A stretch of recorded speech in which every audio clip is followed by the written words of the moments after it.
Let's get it. We're live. We are live here on this amazing Tuesday night. Welcome back to the Late Night Show with your boy, Dr. Kojo. We're checking in live tonight, and we're talking about AuDHD and 3 reasons why you're inconsistent. So that's what we're talking about tonight. That's what our topic is. Go ahead and use the comment section to let me know where you're checking in from so I can see who's here. I want to see who's here. I just want to let y'all know that we're streaming live on Facebook, LinkedIn, YouTube, both my YouTube pages, the Late Night Show with Dr. Kojo, and also the official Dr. Kojo Sarfro YouTube page. And we're also streaming live on Twitch. And we're also streaming, we're not streaming on X. We're also streaming live on TikTok. So those are the platforms where we are streaming from. And that is our topic for tonight. So go ahead and use the comment section to let me know where you're checking in from, and let's get this show underway. We have Mindy checking in from Pittsburgh, Pennsylvania. Mindy, how are you? It's good to have you here on the live stream tonight, and also on YouTube. I think if you're watching from YouTube, the live stream is coming to you in a vertical presentation, which is really cool. That's really cool for me because the majority of people are used to seeing me vertically, not horizontally. So I just want to say that. All right. Leilani from New York City. Leilani, what's going on? How are you? Then we have Musa checking in from Boston, Massachusetts. Okay. We have The Year I Became checking in from New Jersey on TikTok. Julia checking in from Texas. Julia, how are you? People checking in from all over. Sam, how are you? Sam Harris. We have Chrissy Crab checking in from Albuquerque, New Mexico. Okay, so we have New Mexico in the house. We have Pittsburgh, Pennsylvania. New York City, we have MO, which is Missouri. We have Boston, Massachusetts. We have Houston in the house on TikTok. New Jersey, Baker City, Oregon. So people are all over. People are checking in from all over the place. Flint, Michigan as well. Somebody else from Michigan on TikTok. Random X from Louisiana. All right, so people are checking in from all over, and I appreciate your attention. I appreciate your support. Without you all, I wouldn't have a platform to share my thoughts. And having all of us here with our combined neurospicy tendencies is what makes this environment what it is. This environment is not only a safe space, but a fun space where we can be exactly who we are without pretending. All the pretending and the fronting, and that's for your real life. But over here, we're supposed to be who we want to be. Milwaukee, Wisconsin in the house. Edmonton, Alberta in the house. Slovenia in the house. Okay. I think that's where Luka Doncic is from. And we appreciate having him on the Lakers. Krusty Krab, I am having a good night. Awesome. Maine in the house. Okay, Maine. We don't get a lot of folks from Maine. Utah. People checking in from all over.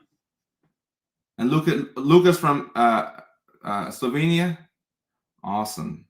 Some more people filing in. Oregon. Canada. Come through across the Detroit River. New Mexico. Oklahoma. Mexico. Mississippi. We got Jacksonville, Florida on TikTok. North Idaho, Kita. Newport Beach, California. Louisiana. Georgia. Okay, people checking in from all over for us to talk about AuDHD. We're talking about AuDHD, which is autism and ADHD combined at the same time, because you can have both. People don't know that you can have both. You can have both. And a lot of people have both. And a lot of people are just diagnosed with one or the other. But there's some folks out here, some undiagnosed amongst us, and that's what we're going to be talking about tonight as I prepare my list here.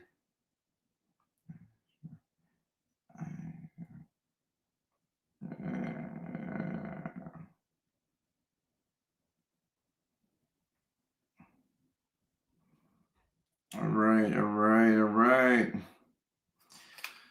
Let's get cracking. I'm a super being with both. Okay. So yeah, actually, let's do a quick poll here and let's see who we have here in the chat. I want to know who I'm talking to. So Leilani is a super being in New York City who has autism and ADHD. That's a heck of a city to have autism and ADHD in. It's a lot of sensory input from outside when you live in New York City. Houston, Texas, autism and ADHD present and accounted for. So, Sean, I will be at the All Jokes Aside Comedy Club in Houston, Texas on April the 26th at 8 o'clock. And I'm looking for my people. And Sean, you fit the description of my people. Autism and ADHD. Yeah, those are my people. Those are my people. That's my safe space. So I'm looking for my folks. I'm looking for my folks. Muna, I'm weak. Busy on TikTok, autism and ADHD. Okay. Autism, ADHD. Being diagnosed ADHD, but I bet I have both. Elliot, I'm in that same category with you. Dallas Fort Worth in the house. Sean, hey, love of the show to Sean. Yay. Love of the show to Sean. Sean said he's planning on bringing a crew to the show in Houston on April the 26th. And if you didn't see the video that I posted today on TikTok, I posted a video where I said that if you have friends who have ADHD and or autism, and you have a lot of friends who have ADHD and autism, there's a good chance that you also have ADHD and or autism, because neurodivergent people roll in packs. So if you have friends who are neurospicy, guess what? There's a good chance that you are also neurospicy. So if Sean has autism and ADHD, I bet you that Sean's friends have a little neurospicy tendencies within themselves as well. So those are my people. Those are my people. Sean, I'm looking forward to seeing y'all in Houston, Texas on the 26th of April. Cat in the hat. Okay, Maggie, autism and ADHD and bipolar. Which, Maggie, welcome to the chat. People don't know that you can have all three. People say it's autism, ADHD, or bipolar. You can have all three. You can have all three. You can have all three. You can have all three. Tampa in the house. Becca diagnosed ADHD. I'm sure I have both. Brina says my son had autism and ADHD. He had, as in past tense. What does he have now? He had. What do you mean he had autism and ADHD? Check your local fire department or EMS. I agree with this. Certain jobs lend themselves to neurodivergence. Fire department, EMS, hospital employees, if you work in the ER or if you work in the ICU, people who work at the psych hospital, like I'm talking to people like me, people that can handle chaotic environments. That's me. A fight breaks out at the psych hospital. I can handle it. I can de-escalate everybody in there without medications. I don't need Haldol and Benadryl and Ativan to de-escalate a situation at the psych hospital. I can talk people off a ledge. I can talk people down, because chaotic situations is where I excel. But the small things like cleaning my house or doing the laundry, washing the dishes. I remember there's been times that I've thrown away spoons because I didn't want to wash them. Think about how ridiculous that is. Throwing away a spoon because you didn't want to get your hand wet. Throwing away a good spoon because I thought it was easier to discard it than to run my hands underneath the water. Why do we do that? Why do we do that? That's crazy. Why do we? So there's a couple of people who do that as well. You would throw away a spoon as opposed to washing it. Okay, good. Makeup by Farrah says yes. I thought it was just me. Danny once threw away a whole Christmas tree on TikTok. Oh my goodness. The small things are difficult. Elliot, former ICU unit clerk. Okay, see? ICU nurse right here. Yep, you see. ADHD, easily overstimulated / depressed. Okay, hope you're feeling a little bit better on this live stream. I'm AuDHD and 2 of my children are too. Okay. Sarah, I'm feeling great this evening. I'm happy to see you. I'm happy to see that you're smiling. Oh, throwing away towels. I have thrown away towels because I didn't want to wash it. Why do we do this? Why do we do this? Throwing away pans. Now some pans are just so difficult to wash. If you don't wash the pan immediately, you may as well just discard it. Like you're looking at the pan and you're like, all right, I already put water in it and I'm trying to wash. I just throw it away. I will throw it away. I will throw it away. I'm seeking a diagnosis of AuDHD. Annette, you could be my people. You could be my people. Angela says, I have AuDHD. My husband is ADHD. ICU RN, now triage RN. My husband engineer throws away socks.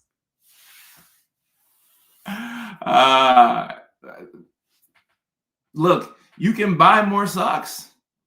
I know it could be a waste of money, but you could just buy more socks. You can just buy more socks. And one thing I'll do is, I don't know if y'all have ever done this. I'll take food with me on the go, and I'll leave the food in the car, right? Or like you finish eating, so the bowl is in the car. Like you ate cereal, and I got a bowl, right? And I got the spoon there. So the bowl and the spoon, like I'm done eating the cereal or rice or whatever. And instead of taking it back home, I'm like, all right, I'm already here at the gas station pumping gas. I may as well just discard it, and I'll just buy some more silverware.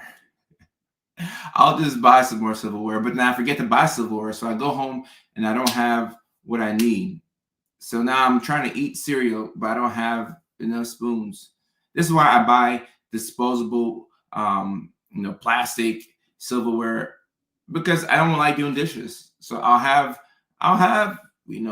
cups and plates and spoons and knives and forks, but I'll still get me disposable, plastic silverware, because I just don't want to have to deal with doing the dishes. Anything to avoid the dishes.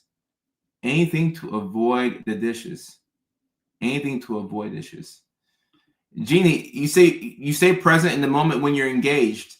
So right now I'm on this live stream. Everybody who's watching this live stream, the 62 folks watching on TikTok, the 108 people watching on the other platforms, I'm pretty sure we're in the moment right now because we chose to click this live stream, so we're engaged. We're in the moment.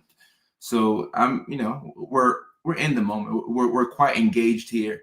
But when you're doing something that you don't like doing, it's harder to pay attention.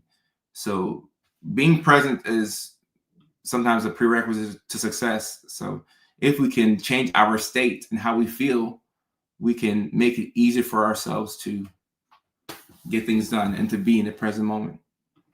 I thought I was the only one. I thought that was just us and felt super lazy and guilty about plastic cutlery. No, look, there's no shame in using plastic cutlery because we don't want to do the dishes. Like we can start a whole support group for people who don't want to do the dishes. I don't want to do the dishes. I hate doing the dishes. I'm afraid of doing the dishes. I don't want to do the dishes. Put the pound in the trash can. Gucci do the dishes. I don't like the dishes. I love laundry. Oh, okay. I said no neurodivergent ever. I love laundry and filling the dishwasher, but struggle with. Okay. We can make way for people who like the laundry. Okay. Does that mean you like doing, like, you like folding the clothes as well? Because that's the hardest part. That's the hardest part. Is the label on your, who's your roommate? Is the label on your screen actually your wallpaper? The label on this screen, wallpaper. I'm not exactly sure what you mean, but the label on the screen is coming from the StreamYard setup that I have. I like smelling the laundry. I do. I like smelling it, and I like holding it in my hands, but I don't like putting it away. I don't like folding the clothes. Oh, that right there. Oh yeah, it's a light on the wall. It is a light on the wall. It's a light on the wall. Love your content. Felt myself resonating with a lot of it. Well, you could be neurodivergent. You could be neurodivergent. And I'm seeing on TikTok, somebody says, let me see, got a whole basket of clean laundry. At least it's clean. My question is, but do you like folding clothes? No, I don't. Stephanie says, undiagnosed AuDHD, my rabbit hole for the past few months at 42. Appreciate your content so much. Stephanie, my pleasure. My pleasure. And when you understand yourself, you'll stop hating yourself. Not to say that you hate yourself, but you'll be easier on yourself, and you realize that you are somebody that does better in certain conditions. So we're just gonna create an environment where we can succeed. Don't be scared. All right, and I have 3 reasons as to why you could be inconsistent tonight when we're talking about autism and ADHD. I have 3 reasons why you're inconsistent. And it's important to understand this, because if you don't understand this, you might tell yourself that you are somebody who is not capable of being consistent. If anything, you are consistent because you're consistently inconsistent. So if you're consistently inconsistent, then you're being consistent at being inconsistent. So you are consistent. You're just not consistent in the way that you would want to be consistent. I hope I'm not confusing y'all, because I feel like I'm talking in circles here. Does that make sense? You're consistently inconsistent. So that means that you're consistent. You're just not consistent in the way that you think you should be consistent, right? So you will have some sort of a pattern that you follow. It's just that you don't do things the way that you think you should do things. And it is confusing, but some people are saying it makes perfect sense. All right, okay, gotcha. It's confusing to some, but it makes perfect sense to others. So right here, Susan says, I feel like I'm consistently a disaster area. So this is what I'm talking about. You consistently feel as if you're not getting things done, but you are getting things done, just not all the time. Sometimes you do get things done, but not all the time. So you're consistently inconsistent. So I think people get it. And it is a tongue twister. So consistently inconsistent. So for the people who have autism and ADHD, there's 3 reasons as to why I feel like you can have this internal battle within yourself. All right? Internal battle within yourself. And the first one right here, I got 3 reasons. And I like the number 3. I really like even numbers more. I don't really like odd numbers. I think that's something that's odd about me. I don't like odd numbers. I like for things to be even. Like, I want it to match. I'm the type of person that growing up, I would, if I'm walking, let's say on a sidewalk, I would want to have the same amount of steps in each block. I like even things. I used to hate players who had odd numbers. Of course, Michael Jordan is 23, but I liked a 22, or a 44, or an 18, or a 6, but I didn't like odd numbers. I'm happy to see that people are agreeing with me. Like, I like even numbers. I want things to be even. I want somewhat of a symmetrical alignment with my things. If it's odd, I'm like, I don't like that. Jennifer did that too with the sidewalk and counting. Yeah, I always wanted to have the same amount of steps in each block. And I figured that it's weird to do that, but that's just me. I like to have some type of symmetry. It's just a weird thing that I do in my head, but I like having symmetry. Somebody likes odd numbers. Okay, especially 3. 3 is one of the odd numbers that I'm okay with. It's one of the odd numbers I'm okay with, but I really wanted, even numbers. Had to get right. So you want that symmetry. You just don't want like a tat on one side, because it's like, all right, it feels like a little bit like out of place. But if you have tats on both sides, it's like, okay, we're kind of matching. That's funny. We're kind of matching. 3 reasons as to why somebody with autism and ADHD could feel as if they're inconsistent. All right. You have, let me type it. You have competing needs. All right. So number 1, you have competing needs. All right.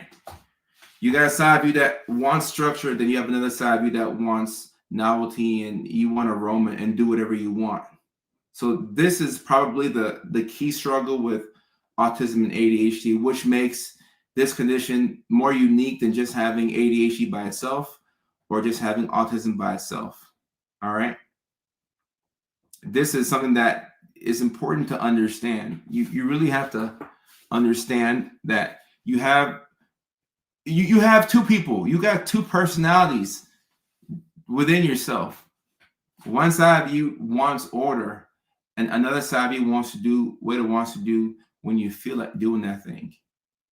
So this is going to lead to you creating different plans for yourself, and all of a sudden you deviate from the plan. So you start something and you can't see it through. And a lot of times you'll catch yourself spending a lot of time in the planning phase, and you'll confuse planning with execution. So the energy that you should put into the execution of the task, you're putting it into planning, and then you work to get this perfect plan, and you have it all tailored for you. And the plan is like specific to how you want things to be done. So now you got this perfect plan that we're going to do, and it's going to make everything easy for us. And the plan that you make for yourself is not the problem because you plan really well. So this is the autism side helping you out. You're a really good planner, and that's amazing. So the issue comes with the execution, and that's the ADHD side of you. The ADHD side of you is that dog within you that's like, all right, I don't want to do this. I'm not trying to do this at all. I like making the plan, but I don't want to do this plan. And it's my plan that I tell myself that I should do, but I don't want to do it. This is the core issue with autism and ADHD right here. So the generating of the plan is not difficult for you, or I mean it could be, but the hard part, the part that you need to really lock in on, is executing this plan.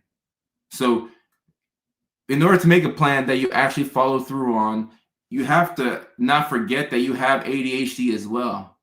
Okay? So you got the autism, but you also have ADHD. You don't want to forget that. Don't forget that you still have ADHD. That ADHD is the dog within you that wants to do what it wants to do because of how you feel. So if how you feel determines whether you get the thing done or not, you want to put yourself in a state where you feel good. So this is why, I mean, I just came back from the gym. So, you know, I've lifted some weights. I feel good. But this is why I really want to go work out in the morning. I like morning workouts because when I work out in the morning, whatever I do next is so much easier because I feel good. So those of us who have ADHD within us, whether you only have ADHD, which I don't really see people who only have ADHD. If you have ADHD, more than likely you got some anxiety, you got some depression. There's something else going on. It's never just ADHD. ADHD never shows up to the party by itself. Like, oh, I'm ADHD. It's just me. ADHD is not a solo dog. It's a dog that has a lot of friends. Depression, anxiety, a mood disorder of some component. ADHD comes to the party with its friends, with its cousins. A cousin to ADHD is bipolar disorder. A sibling to ADHD is autism. A second cousin to ADHD are the personality disorders from all the childhood trauma that you have. So when you have ADHD, it comes to the party with other things. So there's not many people who only have ADHD. I haven't seen that with my friends. I haven't seen it with my patients. There's always something else. There's always something else. And Sean's saying my wife has to almost piss me off sometimes to get me to do things because my ADHD is fighting, which sucks because hers is the opposite and needs reassurance. Right. And like Sean's saying, ADHD is also its own spectrum. ADHD is its own spectrum. It's its own spectrum. You have different types of ADHD. So ADHD by itself, you can have two Mickey Fickies who have ADHD who act completely different. It's its own spectrum. So ADHD is its own monster that you have to figure out how to deal with its ADHD brain. And it's so stubborn because if somebody tells you to do something and you have ADHD, you won't want to do it. Somebody tells you what to do and it could be the right thing to do. You don't want to do it because they told you to do it. So now you have to find a way to trick yourself into You thinking that it was your idea to do it. It has to be your idea. If it's somebody else's idea, you won't do it. Somebody could say, hey, go here on this road. There's $200 on the intersection of Laurel Canyon and Ventura Boulevard. There's $200 behind the CVS. Go get it. And you're like, no, I don't want to do it because you told me to do it. I don't want to do it. Somebody's trying to give you $200. It's behind the CVS, behind the trash can, the CVS on Laurel Canyon and Ventura Boulevard. If you go there, there's $200 for you, but you won't go there because somebody told you to do it. So you have to figure out how to either make it a last minute thing so you do it, or convince yourself that it was your idea. And if you tell yourself that you have to do it, then you won't do it. So you have to reduce the perceived demand in order to do something with ADHD. And this is why you procrastinate, because you want to feel like it was your idea. So it has to be your idea. If somebody tells you what to do, just tell yourself, okay, this is my idea. I'm going to do it because I want to do it. I want to do it, so I'm going to do it. I'm going to do it because I want to do this. Because you get angry at kids for not wanting to do things that they don't want to do. And as an adult, you feel like you should have grown out of that. No, you will not grow out of it, because you have to know that it's your idea, okay? It's your idea, and you don't have to do it if you don't want to do it. But we will do it because we can do it. So if you don't talk to yourself like that, you won't do the dang thing, all right? So it's important to understand that. So if you have autism and ADHD, okay, the autism part will help you with order. It's like both of them keep each other in check. Like they're kind of like two siblings. Like one is gonna like be a little impulsive and do what they want to do, and that sibling is gonna help the orderly sibling have fun. Then the orderly sibling is gonna help the other sibling who wants to have a lot of fun. They're gonna help them get back on track. So you can use it to your advantage, but you have to know that you have to be in a good state in order to do things. But think about the average person with ADHD. You're not getting a lot of sleep. You're overwhelmed. You're dysregulated. And somebody tells you to do something. So now you're like, I don't want to do it because I just don't want to do it. And you're low on sleep. Someone on TikTok says, I tell people I have two separate operating systems. I run OS and Android. Nah, that's how it is. That's how it is. You have two different operating systems. So you have competing needs. You really need structure, but you really need novelty. So you have to understand that you have two different dogs within you. You have two different dogs within you. You have to understand that. You have to understand that. And Jennifer right here is saying, what if you and your partner have AuDHD? How do you deal with each other telling each other what to do? Look, you have to gamify things. Sometimes if you want your partner to do something, you have to tell them to do the opposite. If you want them to take out the trash, say, hey, babe, I don't know what you're about to do, but don't take out the trash. I'm going to take out the trash. Just kick your feet up and I'm going to take out the trash. You just enjoy yourself. I got it. And then they're like, no, don't tell me what to do. I'm going to take out the trash. You have to find ways to do things backwards. Because if you tell your partner to take out the trash, then they'll feel like, you are their parent and you tell me what to do. How are you going to tell me what to do? You have to trick them. You have to trick them. You have to trick them. My wife says she's going to do a thing or call her father to ask about a thing. You have to trick your partner to get them to do things. Likewise, you have to trick yourself in order to do things. And when I realized this, I started to be more productive. Or at least I started to work on the right things. If you don't trick yourself, you won't do the thing. You have to trick yourself. You got to trick yourself.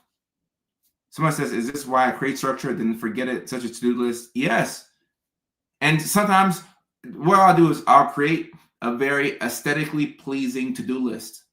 I'll put it, into 4 sections. I'll have like, okay, this is what I'm doing for the entertainment company. This is what I'm doing for psychiatry. This is what I'm doing to promote this video. This is what I'm doing right here. I write out the most aesthetically pleasing to-do list. And then when it comes time to doing it, I don't do it. But then the next day, I write that as well. but I still don't do it. But I get things done when I make it fun for myself. You have to turn it into a game. Turn it into a game. Give yourself a little reward at the end. I do the hardest task needs to be done somewhere in the middle to early part of the day. But you have to find ways to generate momentum within yourself. What's up, Leilani? How are you? One of our moderators is joining the chat. I'm telling you, 20 journals filled with to-do list. Right. The issue is not creating a list. You are really good at creating a list. The issue is with the execution of the list. So if you're not able to get the thing done, but you keep doing the same thing every single day, then there's an issue with doing the thing. And you know what's interesting about doing a thing? There is no better feeling than getting things done. Look, I'm somebody who loves, like I love me a good video game I can get lost into. I love money. I love the Mickey Ficky. You know, you get with your girl, you have a great night, y'all go home and get the Mickey Ficky on. I love all that stuff, but nothing beats getting things done. Getting things done is the best feeling of all time. Nothing beats getting things done. When you do a difficult thing that's been on your to-do list for weeks, months, or even longer, like the feeling you have right after, if you can capture that feeling and sell it, you will make so much money. Nothing beats getting things done. There is no better feeling. There's no better feeling than getting things done. I'm addicted to getting things done, but it's so hard for me to get things done. Nothing beats doing.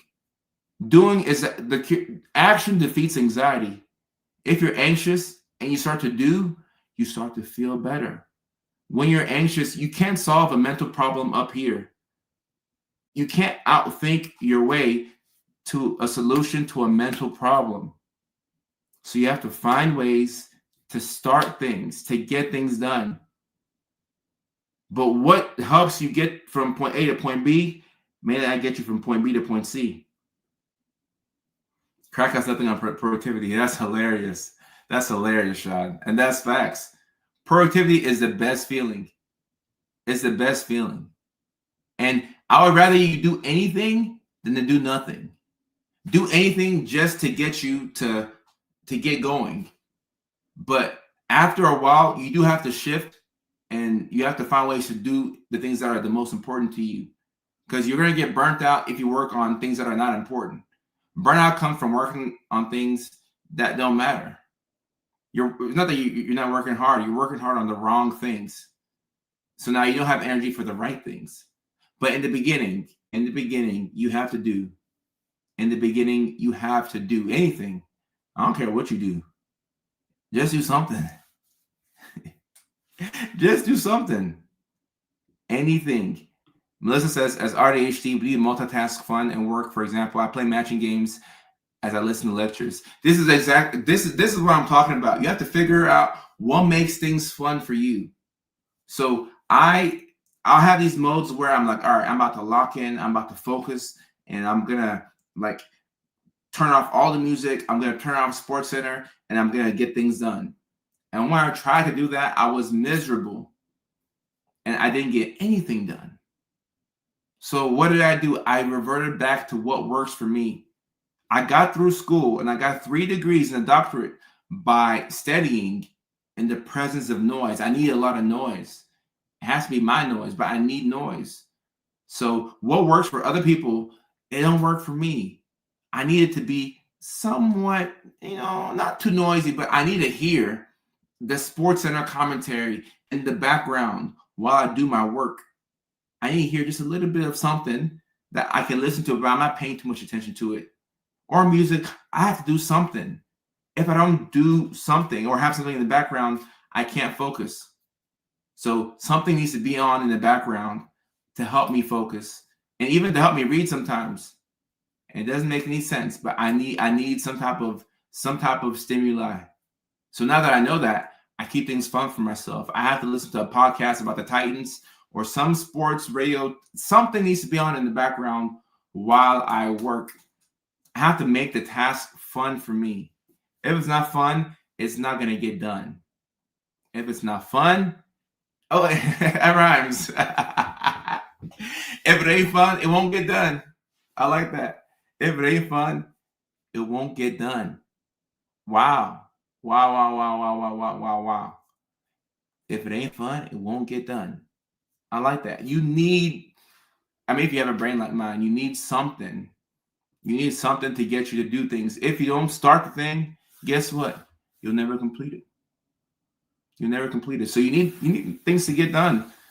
And a lot of people will listen to this live stream or other people's live streams and they'll get things done. And if right now, if you have things to do, this is a good time to get it done because you have the stimuli coming from this live stream. Now is a good time to do the dishes. Now is a good time to go clean your car. Now is a great time to put away those clothes or put it in a different room so you get it out of your way. Now is the time to get things done right now because you have some type of stimuli that has got you like kind of engaged. You see, like with this live stream, you don't have to pay attention to everything. You can check in and check out. But when you're in class, you have to pay attention to everything. That's why school doesn't work for us as neurodiverse. It don't work for us. A lot of our report cards said things like bright student, but it's a class clown, won't pay attention. The issue was not us. It was his school. The system that we were in was not conducive to helping us with the initiation of task. That's why we don't want to do our homework. So social butterfly, that's what I got.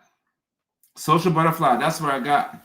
I was always looking to crack a joke so that the girls would laugh. My crush, her name was Amber. If I was in a class with Amber,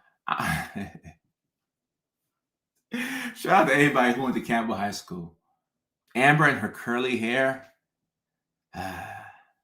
If Amber laughed at one of my jokes, I could care less about math class. As long as Amber was laughing, yeah. One of Amber's laughs could carry me a whole week. In fact, I can hear Amber laughing right now, and it's carrying me right now. Man, I need that laugh. All right, and the second one right here depends on our state is often dysregulated. This one right here, I feel this. Shout out to Amber. I think she's married now. And, I see her on Instagram. She's doing well. But shout out to Amber. Second reason why you're inconsistent is somebody with ADHD and autism. Our executive function depends on our state, which is often dysregulated. And, Sean, the online accredited colleges, I agree with that. And sometimes online is like a double-edged sword when you think about things online, because it's hard for us to start the task. Kind of like work from home. It can be a trap, but you have to know how to work with it when you're neurodivergent. But yeah, your executive function depends on your state, which is often dysregulated. Don't even think about your friend who has ADHD or autism or something. Think about yourself. Think about yourself right now. How often do you get 8 to 9 hours of sleep? How often do you get to the gym 3 to 5 times a week? How often do you wake up in the morning and meditate? We're going to talk about meditation one of these days. Maybe do a session where I hop on here and we just stay quiet and we meditate for 15 minutes. Seriously, meditation is one of the best things that you can do for any brain, but I think it's a non-negotiable for neurodivergent brains. You have to meditate. You've got to meditate. You need to meditate. And that's the art of doing nothing. But we're addicted to doing something at all times. So it's like we can't do nothing. And someone says, who has time for all that?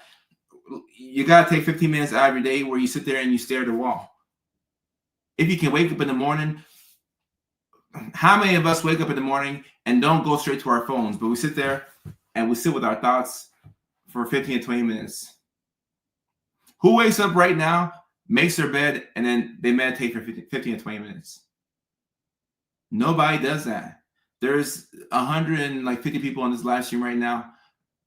I don't know if a single person does that right now. You can be honest, but who does that? I don't do that. I'd like to. I'm working on it, but I don't do that. Sunny on TikTok says that I do that. Okay, we have one person. And Sunny, only you and God know if you're telling the truth. But I wake up and I go straight to my phone. And I don't want to do that. I go straight to my phone. Got a meditation in the shower. Ooh, okay. Sounds good too. My quiet time meditation is in the car. And Janelle, so here's the thing with meditating in the car. You can do it. You can do it, but you have to pay attention while you're driving. So I don't think that counts. I'm talking about when you're like right here. I'm looking at the wall. I'm doing nothing. Like doing nothing. Nothing at all. If you can do that, you would be more regulated, but we're never really regulated. So we're doing things that we don't enjoy doing. We're doing things that we feel like we have to do. We're all over the place. And because we are dysregulated, it makes it hard for us to get things done. So if you have autism and ADHD, you have a lot of inner neurodivergent turmoil.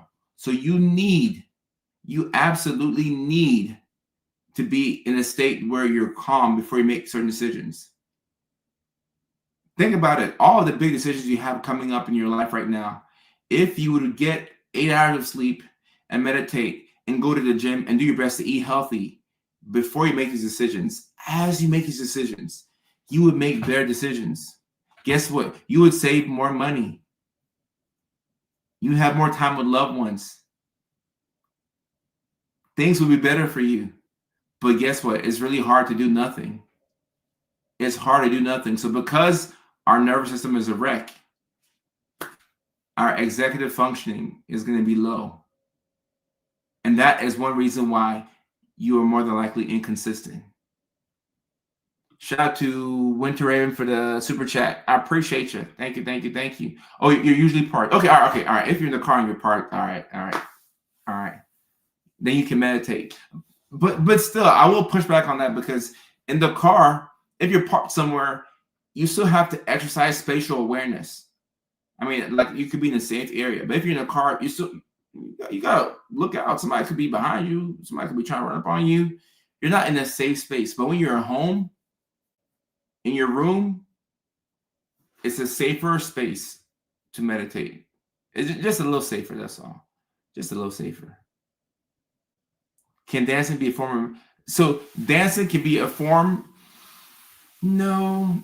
I mean, dancing can be something that helps bring you back to the present moment, Melissa. So dancing is good, but it's not meditation. Meditation is so difficult. Medication is so easy. I said medication. Meditation is so easy that it's difficult. It's so easy that it's hard. Because all you have to do is nothing. But our brains want to do complex things. We do better in emergencies, just like Jane said. We do better in emergencies. We do better in chaotic environments. So we're looking for something to do. We need something to do. So that's why doing nothing is very difficult. The art of doing nothing is meditation. Can you do nothing? Can you just sit there and do nothing? You got to pay us to do nothing because we always want to do something. We always want to do something.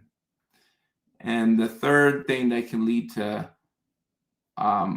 us being inconsistent, let me write it here.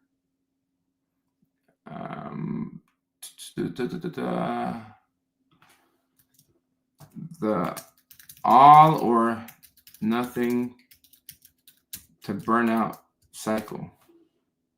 The all or nothing right here. And Shai, you're not hijacking the conversation. I get to the comments that I'm able to get to. Nobody's hijacking. Everybody is accepted over here. I do my best to catch as many comments as possible, even on TikTok, where it's kind of hard sometimes. Carrie says, the first time I successfully meditated, I disappeared. Got visited by an otter. Where were you that an otter was nearby? An otter, that's funny. Where are you that an otter was nearby?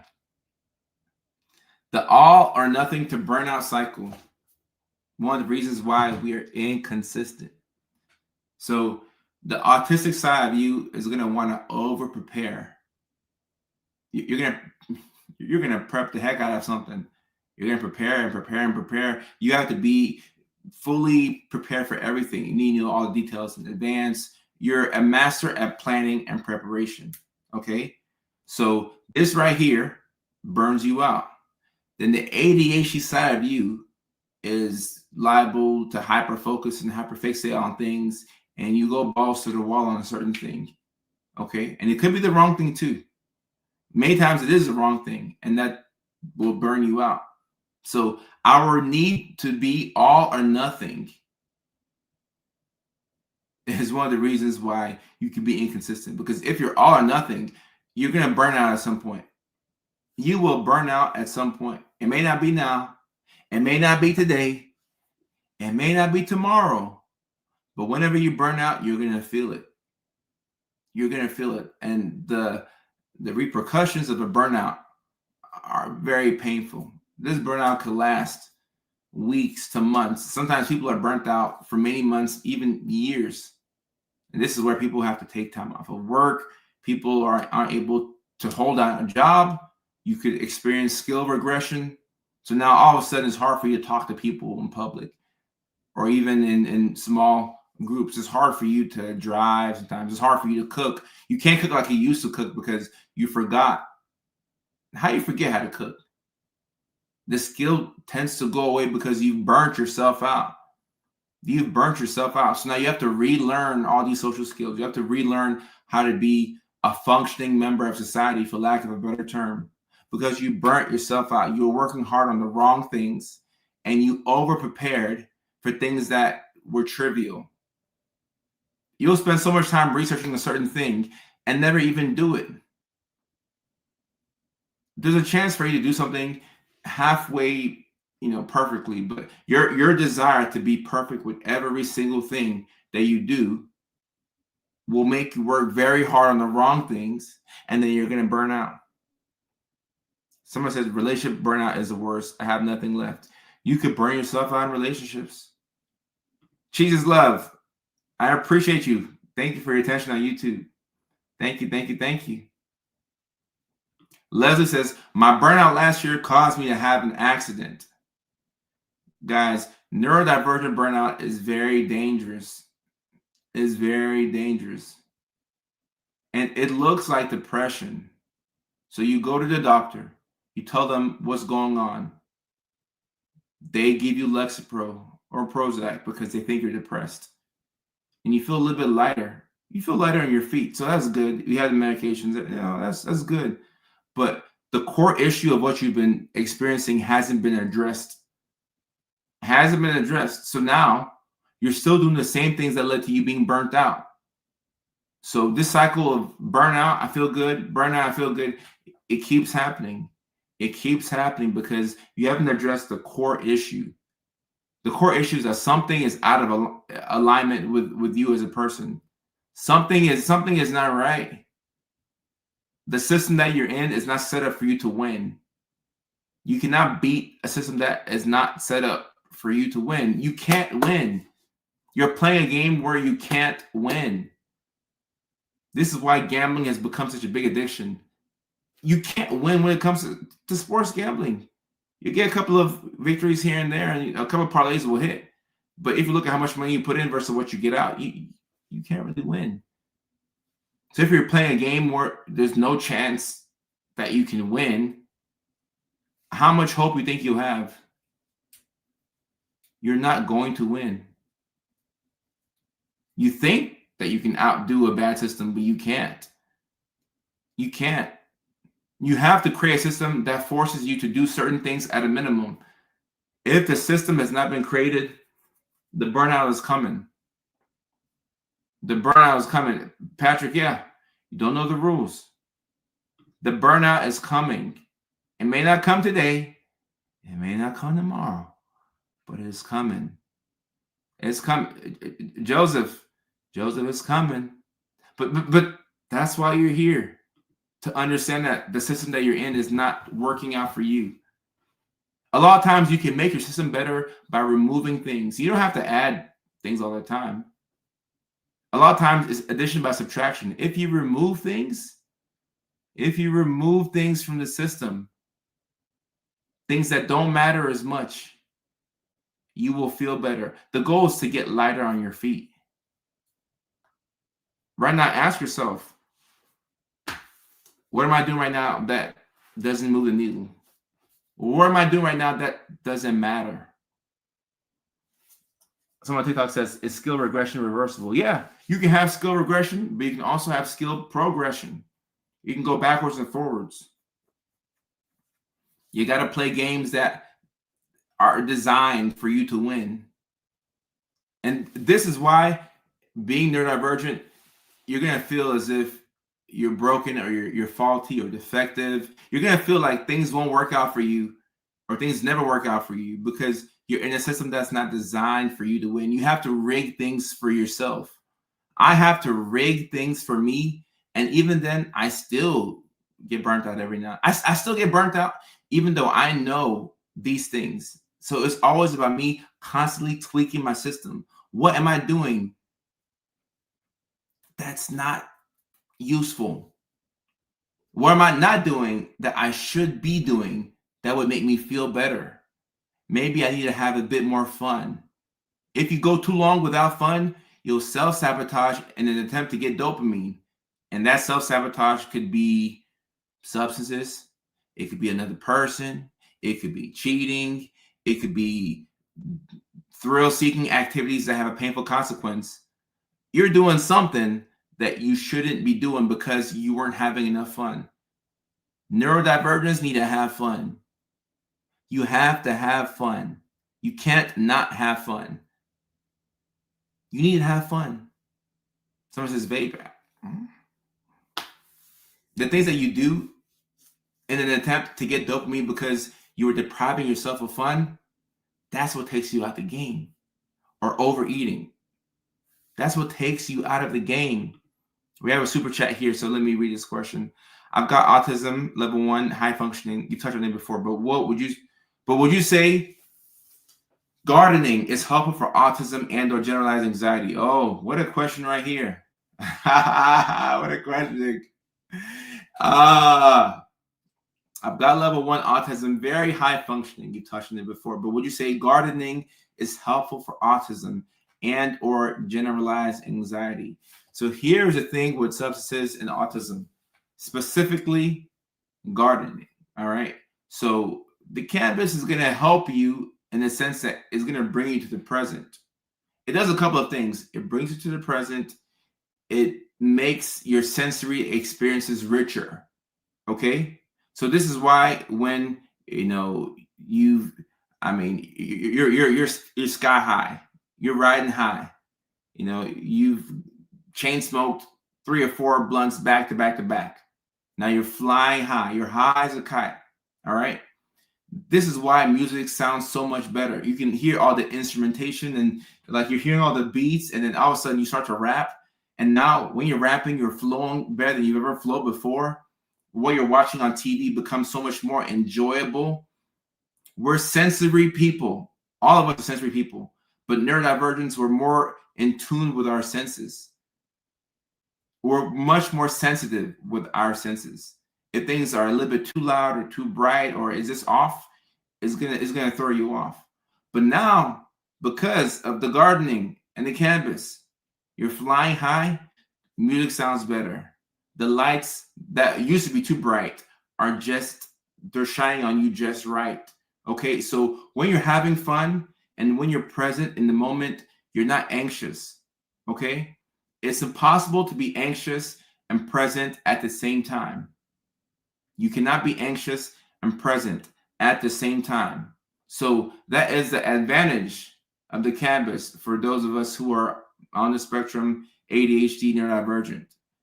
The downside is that over time, there's two sides to this. Over time, you tell yourself that in order to have fun, you got to get high. We all know these people, sometimes it's us, can't eat without getting high first. Can't go out to a party and talk to people without getting high first. Can't sometimes work or clean the house without getting high first. You begin to depend on it. The over-reliance on it starts relatively early. You depend on it. And then this is not even talking about the, we're not talking about the brain fog and all of the issues that can happen with long-term use. And if you start this at a very young age, you impair your long-term IQ. Your IQ goes down and you increase the risk of psychosis. All right. When your brain is still forming and you become overly reliant on the plant, you increase the risk of psychosis. You got to be very careful. So, cannabis is an excellent short-term anxiety aid for those of us who are neurodivergent. When it comes to short-term things that you can do to help yourself out, I can't think of too many things that are better than the plant. However, long-term, the consequences can really hold you back. They can really hold you back. And what you can get from the plant, you can get the same thing from meditation. It's just harder. Meditation takes 20 minutes and you have to do nothing, which is very difficult for us. The plant, within 5 minutes, you're flying high. Heather's out. I thought you thought real gardening. No, that's a term that we say on TikTok to get around like different things. We just call it gardening. So understand that for short-term anxiety help, I can't think of anything that's better. But I mean, like benzos, yeah, sure. But for long-term, it can lead to a lot of issues. But then again, there are some people who have a long-term relationship with the plant, and they say that they're able to find ways to use it to where it helps them sleep, and like they can get things done, and it's not too negative for them. So for that, I have to respect it. I have to respect that. You got to respect that some people are able to, find ways to not let it over, take their lives. But a lot of people, whether they know or not, have entered a negative cycle with it to where you become overly reliant on it. And now it's hard to do anything with it. It's hard to do anything. Without it. That's what I meant to say. Anything without it. So let's understand that it's always helpful to take a step back and reevaluate your relationship with the plant. Because if you can't take a step back from it, it could be a problem. And the last thing I'll say about this is for those who are 26, 27 and older, or if your brain has fully formed, right? If your prefrontal cortex is finally developed, those people, if they use cannabis every now and then, they don't suffer as much as people who started when they were 11, 12. Like that's when it really holds you back. The earlier you start. Someone says propranolol is great for me. Yeah, beta blockers can be very helpful. Beta blockers can be very, very helpful. I've prescribed beta blockers to many of my patients, and it's made a big difference. Liz, I appreciate you. Thank you, Liz. I appreciate you. Use a plant. Okay. And I understand that. Look, people always say that there's different strains with gardening. I know about that. And look, some people know more about the different strains than me. They're like, oh, you gotta have the OG blueberry kush or something like that. So yeah, the different strains do different things, but it's always good for you to reevaluate your relationship with it and be honest and ask yourself, is it helping you out? Is how, and look, I got friends. I have friends who are in the medical field, friends, nurses, doctors, who, they swear by the plant, and they tell their patients to not use it, but like they swear by it. So it's a personal decision for people. Do we do? Oh yeah, we do telehealth, but I've brought down my availability in terms of seeing patients as I'm preparing to go on the road for comedy. I don't want to overwhelm myself. Let me see. I went sober after a long time smoking. Best choice ever. All right, and Liz. Okay, Liz, let's go back and forth. Why would you say this was the best choice ever for you? And this is just for you. You smoked for a long time. So why did you go sober? I'm just curious. Why did you go sober, and what did it do for you? Because I had a 2.5, 3 year relationship with the plant, and I had to stop because I wasn't getting up on time. I wasn't doing the things that I needed to do, and I felt like my habits were starting to slip. So for me, that's why I had to take a step back, and also I become fully dependent on it. Sometimes when you when you smoke for so long, you forget how you used to have fun before you started smoking. I legitimately remember there were times where I would ask myself, I'm like, how was I having fun before I used to get high? Like what did I do for fun? Because that becomes your fun. It becomes the way you have fun. Like, how do we have fun anymore? What are we going to do? Kat says, I quit 10 days ago. I have an addictive nature. I'm struggling. Kat, this is one of the hardest things to quit. It's one of the hardest, and I know it's not a hard drug or anything like that. Like, I know, is alcohol more harmful? Yes, but it's hard to stop. It's hard to stop. It's hard to stop. Liz said, for me, I helped me find clarity on my focus, and I smoked so much I started becoming paranoid and insecure. I outgrew the habit. Liz, thank you for sharing. I appreciate that. A lot of people have that experience where it leads to paranoia, and you start to question yourself. You start to get into your head, and sometimes you do outgrow it. And it was helpful for you at a certain chapter in your life, and now it's just not. Now it doesn't help. The munchies and eating the whole kitchen up and putting on weight and having a hard time staying in shape because you get sky high and then you go on DoorDash and then you order a $42 burger and then the burger comes and you eat it, but then after the high wears off, you have all this guilt that you paid almost $50 for a burger without fries on DoorDash. Oh, wow. Started at 14, stopped at 33. Wow. Well, congratulations to you. Congrats. It's very hard to stop. Congratulations. I know, but we can train our brains to become stronger and better.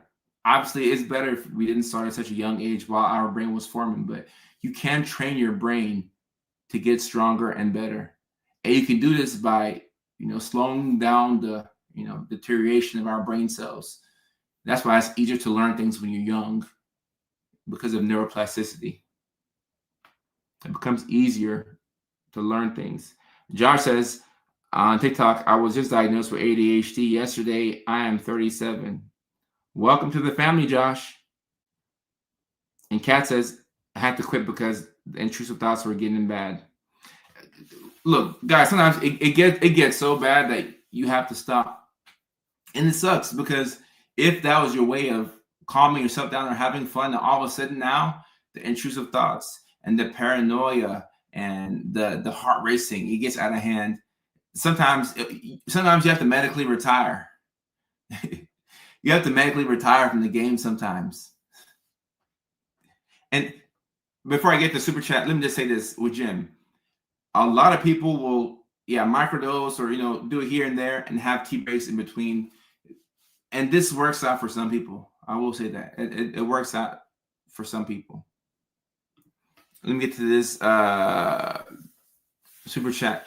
Recently fired because of nonverbal cues. Sorry to hear that. I work as a travel RN on a med tele floor. I have ADHD and pretty sure autism. Any advice? Can I get an appointment?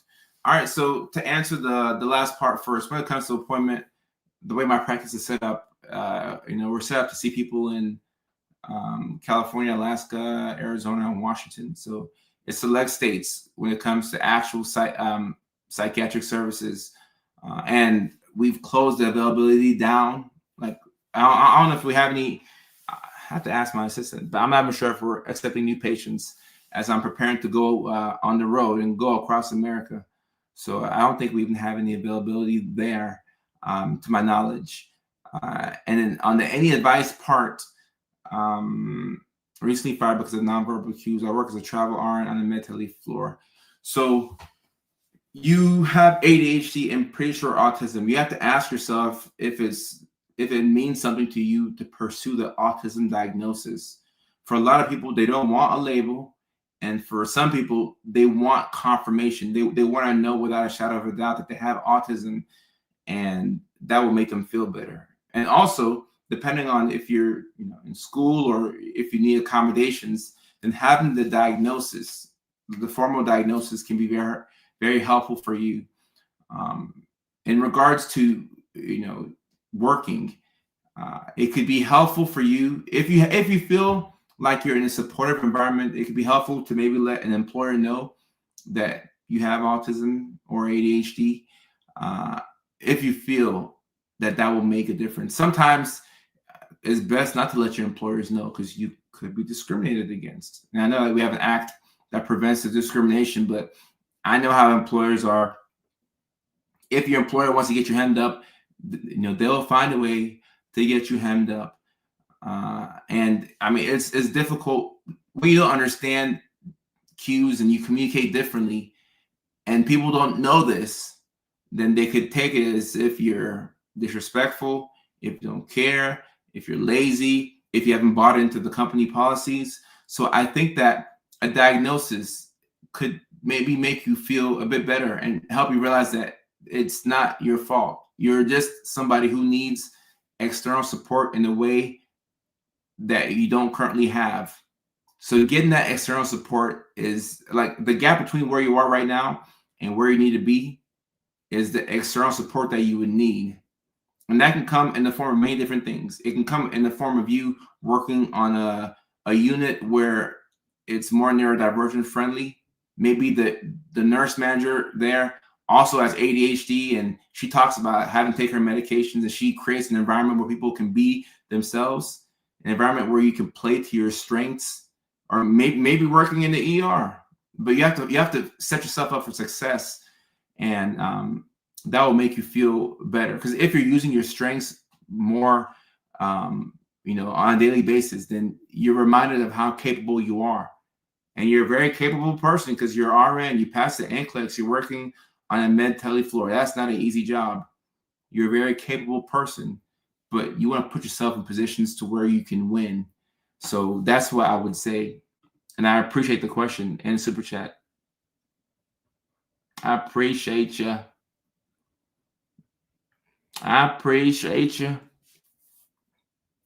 Farrah, I appreciate you on TikTok, Farrah. And then someone says, my son really resonates with your AuDHD personality. He's only diagnosed with ADHD.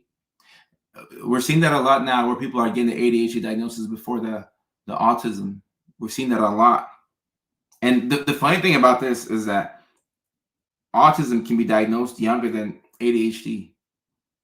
You can't diagnose a 2-year-old with ADHD. I mean, I guess somebody does that out there, but you shouldn't, because you just cannot diagnose ADHD at 2.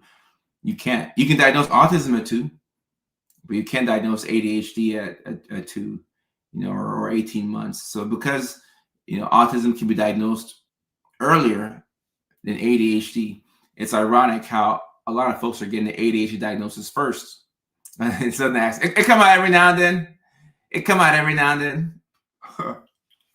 Because autism can be diagnosed earlier than ADHD. It's ironic that we're seeing the reverse. Jane says, I told my employer, if they treat me badly, I move on. You gotta know your worth, girl. I'm in hospice. You gotta know your worth, girl. You gotta know your worth, girl. Ohio has an at-will firing policy where they can fire for anything they want and don't have to have an excuse. Yeah, a lot of places are like that, which is why, look, it's a personal decision to let your employer know whether, like only you can, decide whether you want to let them know if you have ADHD/autism. Oh, she's in the living room sleeping. Shasti. And neurodivergence is affected by gut health. It is. This is why my folks on the spectrum, my ADHD folks, it's time for a water break. It's been time for a water break. You need to be mindful of what you eat. And exercise, sleep, and hydration are not optional for us. Like, we have to do those things. We have to do those things. And we are extraordinary. We have the magic word in the chat, so now it's time to get some water in. I've been talking for an hour without no water. Make you ficky. Big cheers, y'all.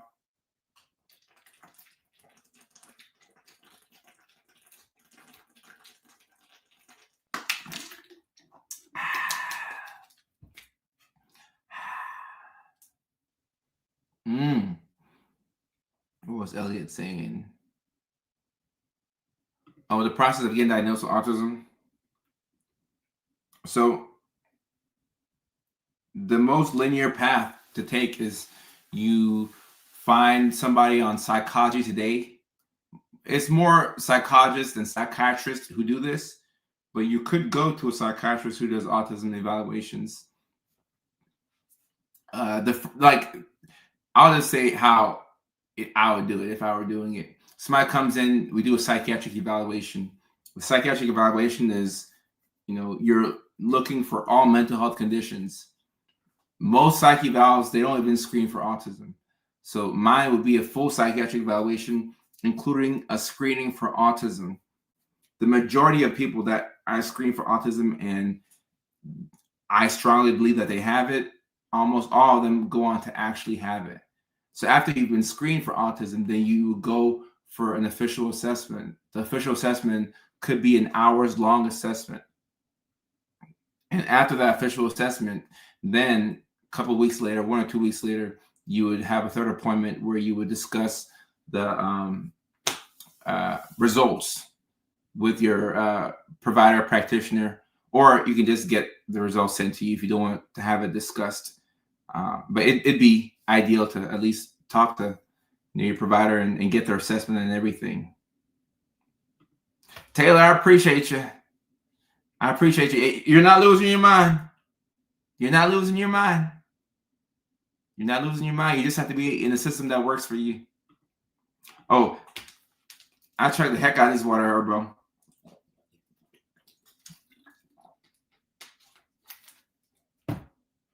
I gotta make sure I don't pee on myself tonight. My late younger brother and I used to line up his cars and stuff playing. I used to do that as a kid too. Stephanie, sorry for your loss. I'm assuming when you say late, they're not there anymore. So sorry for your loss, Stephanie. Jenna, right. If we didn't forget things like eating, drinking, and sleeping, those are key things right there. Christina says, what kind of systems work for us? So the system is going to be dependent on what you need. So I'm somebody who, like Lilani is saying, I didn't drink enough water today. I drank more than yesterday, but I don't drink a lot of water. So what helps me out is having water bottles already laid out the night before. So in my working space, so where I set up, and sometimes it'll be here, it'll be helpful to have all the water bottles set right here. So that way when I wake up in the morning and I start to work, the water is right there. If I have to go looking for the water, I won't drink any water. So I have to make it easy for myself. So the water should be right there. The water should be right there. what I'm going to do tomorrow. I need to figure out what I'm going to do tomorrow today. So you write it out. So that way, when you wake up tomorrow in the morning, there's no decision fatigue. You go straight into doing what you have to do. Because think about how much time you spend thinking about what you need to do. You can spend hours thinking on what you got to do. So if it's already laid out the night before, easy.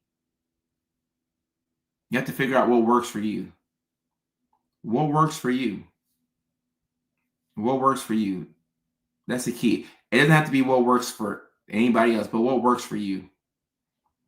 So somebody says, why is a long distance relationship harder for an ADHDer? Because it's out of sight, out of mind. You might forget that you have a partner.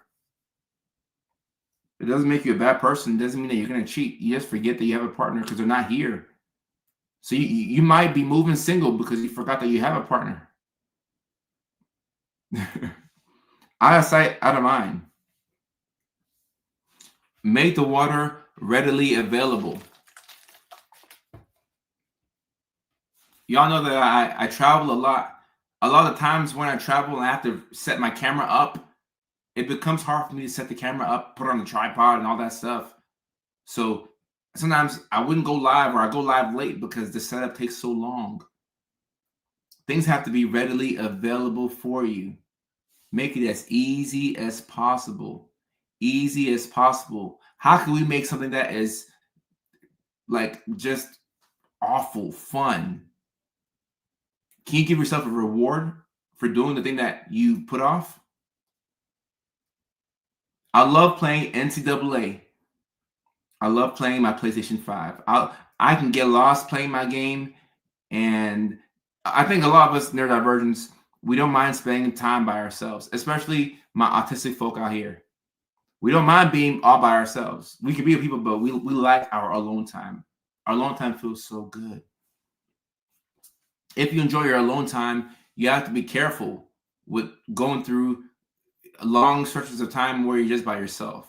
I can play NCAA for hours on end, days on end. I can just do my thing and not need that much social interaction.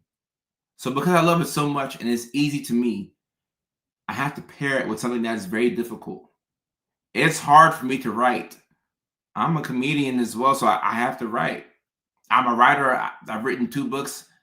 Looking to work on the 3rd one. I gotta write. But how can you write if you don't enjoy writing? I don't enjoy writing. But now I tell myself that with my writing time, I earn the time to play video games. So if I want to play video games for 4 hours, okay, cool. Write for 4 hours. Now I'm learning that writing for 4 hours and playing video games for 4 hours is not an even exchange. So I'm about to make an adjustment. So now for every hour that I write, I can play video games for 2 hours. I have to switch it up a little bit.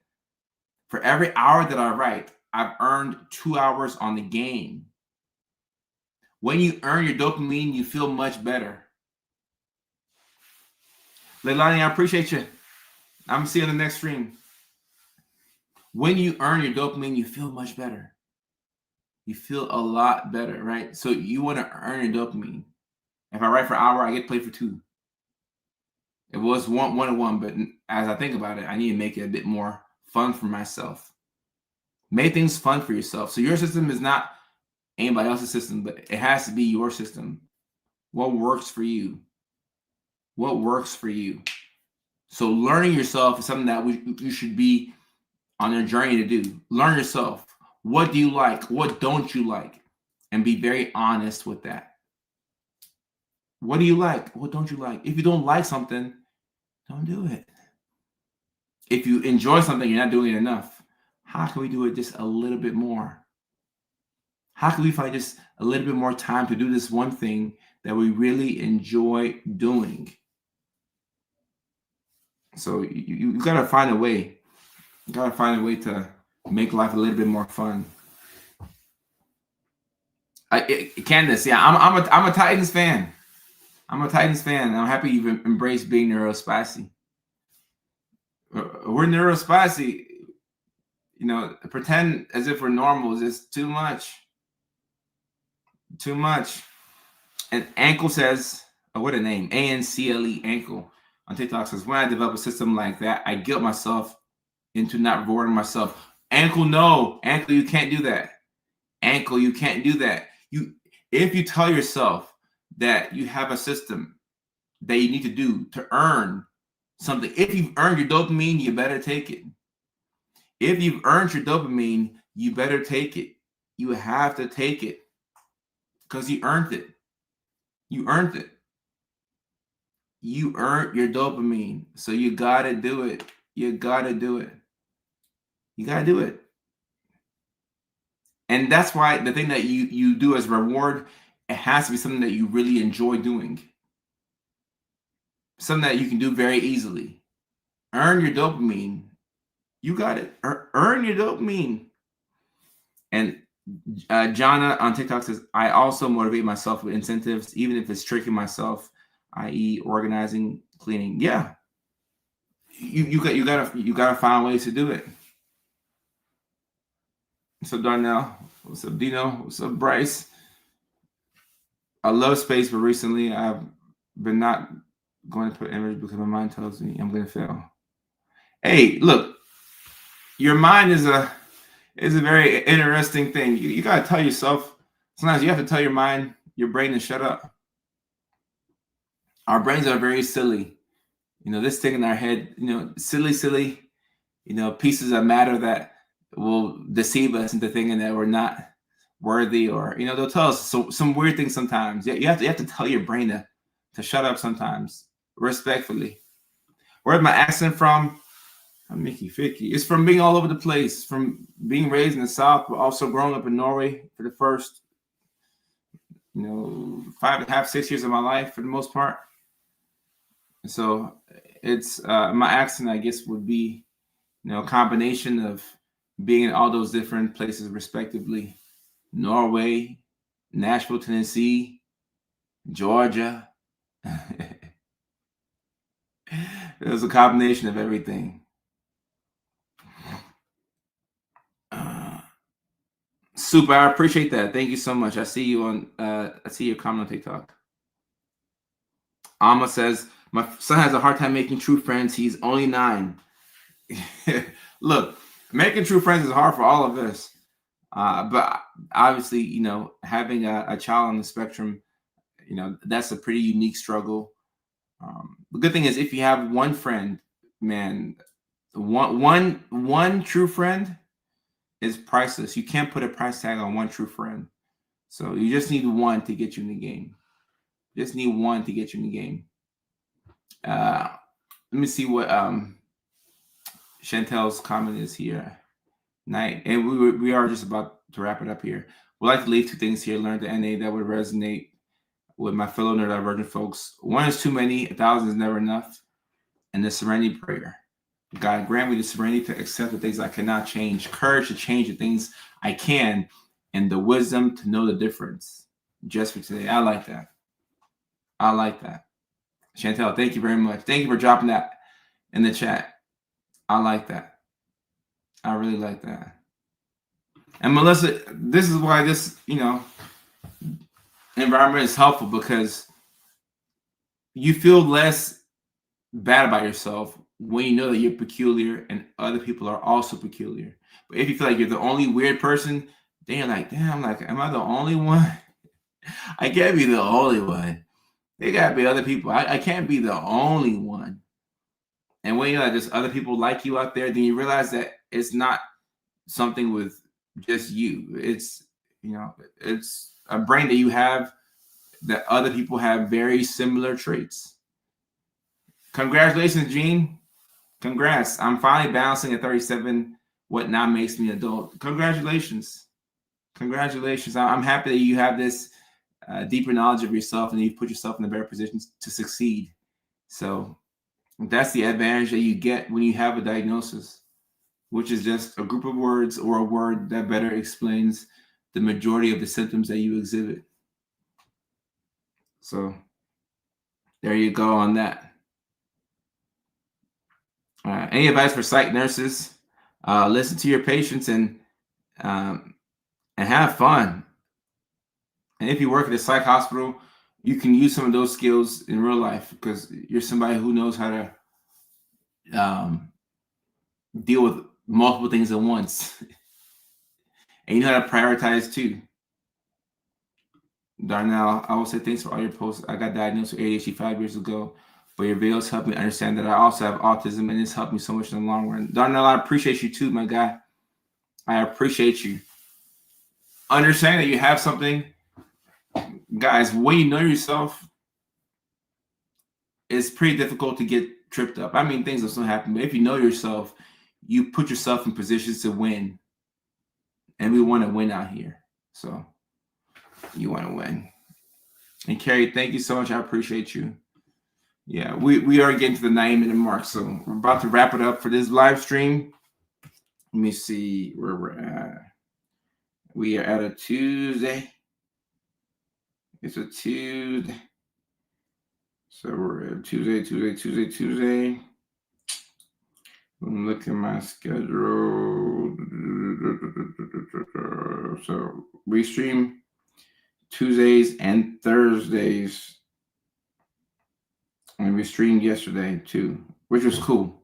I liked having that extra streaming yesterday. That was hella tight. That was dope. So we stream Tuesdays and Thursdays. Let me see what my schedule was like. Oh, Brian Dayball, offensive coordinator in Tennessee. Very exciting. Go Titans. All right. So we will go live. Shoot, we'll run back again tomorrow. Let's go ahead and run it back tomorrow. Let me let John know. Thank you, John. And also, I'm ending tonight's live stream, but we're on a roll. So we'll go live again tomorrow in addition to Thursday. So I just want to put that out there and just give you a heads up. Thank you. So we'll go live again tomorrow. What time? We will go live 6 o'clock. 6 o'clock California time, West Coast time, 9 o'clock East Coast time. So 9 o'clock in New York City, 8 p.m. in Nashville, Tennessee, 7 o'clock in Phoenix, Arizona, 6 o'clock in Los Angeles, California, 5 o'clock in Anchorage, Alaska, 4 o'clock in Honolulu, Hawaii. And yeah, Herboom, Tuesdays and Thursdays. And I'm not near Brentwood, Tennessee, but I have a lot of family in Nashville, Brentwood, Antioch, Cool Springs, that whole area. And I would love to know more about the Hope Academy. And even though I don't live in Nashville, I'd love to know more about the autistic community in Tennessee, with Nashville being my home. So yeah, I gotta learn more.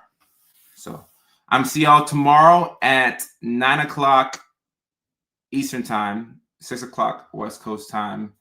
I'm not sure what time it is GMT, but it's 9 o'clock New York time. So until the next stream, take care. Buddy, good to see you. Y'all be easy.